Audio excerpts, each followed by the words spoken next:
জয় জগন্নাথ। আশা করছি তোমরা সবাই ভালো আছো। হ্যাঁ, আমিও ভালো আছি।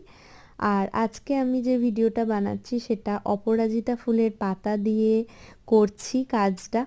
ছোট্ট ছোট্ট পাতাগুলো খুঁজে বের করলাম, ভাবলাম যে এই ফুলের পাতাটা দিয়েই করা যাক। প্রথমে তো ভেবেছিলাম তুলসী পাতার উপর করব, কিন্তু তারপর সেটা না করে আমি ভাবলাম অপরাজিতা ফুলের পাতাটাই ব্যবহার করা যাক।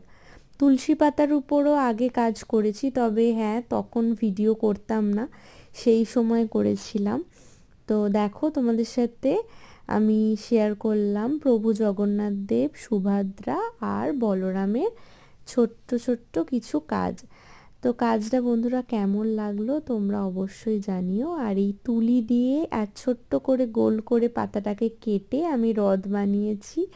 তোমাদের কেমন লাগলো প্লিজ জানিও কমেন্টের মাধ্যমে। দেখা হচ্ছে পরের ভিডিওতে। বাই।